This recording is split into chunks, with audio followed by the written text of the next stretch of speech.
In Mark chapter 10, as Jesus and his followers were on the way to Jerusalem, where Jesus would be betrayed and murdered, he had James and John, a couple of his apostles, come up and try to ask for special treatment, to try to ask to be given a place at his right hand and his left hand. And while Jesus immediately nipped that in the bud, explaining to them that the difference and modeling for them what submission and sacrifice looks like, that wasn't quite the end of it.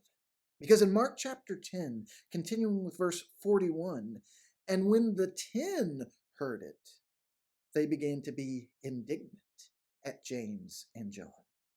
And Jesus called them to him and said to them, "You know that those who are considered rulers of the Gentiles lord it over them, and their great ones exercise authority over them. But it shall not be so among you. But whoever would be great among you must be your servant. And whoever would be first among you must be slave of all. For even the Son of Man came not to be served, but to serve, and to give his life as a ransom for many." I'm reminded of my career in healthcare.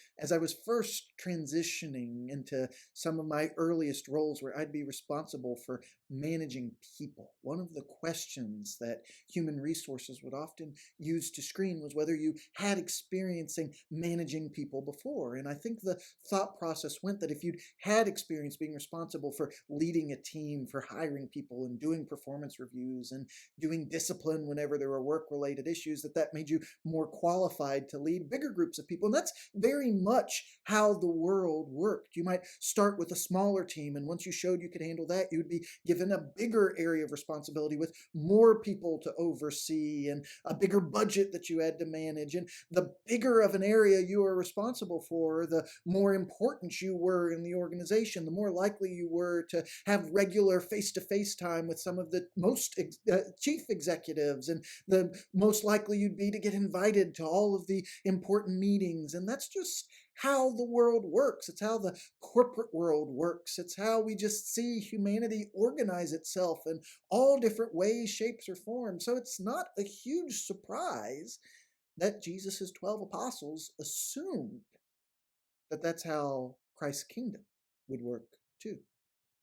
That there'd be some people that are just more important than others, some people that are greater, people whose word carries more weight, who everybody else needs to defer to and make sure that they satisfy. James and John evidently thought that.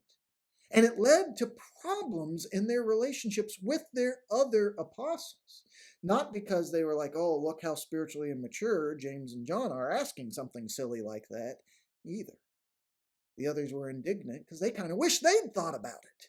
The others were indignant because they resented the fact that James and John would think they're more important than them, because obviously there are things that they bring to the table as apostles that's much more valuable than Zebedee's sons.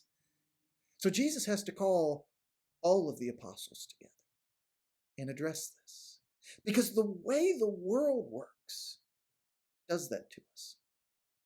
It pits us against each other. It has us measure ourselves against each other to derive our value from what the world says our worth is, our contribution is. But Jesus says, if you're following me, those rules don't apply. That's not how it works. The rulers out in the world, the rulers of the Gentiles, may lord it over others. They may grab onto a position and then use that to get what they want and have everybody else do what they say and show their worth that way. But Jesus said, but among you, among my followers, that's not how it's going to work. It must not be so among you. Being great's not about exercising authority by having people who have to do what you say. He says, no, if you're going to be great in my kingdom, if you're going to be great as one of my followers, then you're going to have to serve.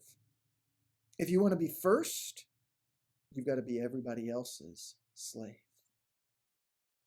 Because that's who Jesus is. That's how Jesus lived.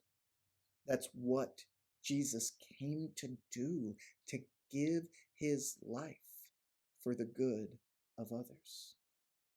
Even though I still had a lot to learn about how to follow Jesus, one of the things that always struck me is not understanding human resources preoccupation with that past supervisory experience. Because I always felt like if you had experience leading people who didn't work for you, who didn't depend on you for their performance review or paycheck, yet you could still influence them to work together, you could still rally them around a common goal, isn't that more valuable? Because to really be a good leader, you should never have to lean on because I said so, whether that's as a parent or a spouse or in the workplace or the community, and certainly in the church. Jesus calls us as his people, as his followers, to be different.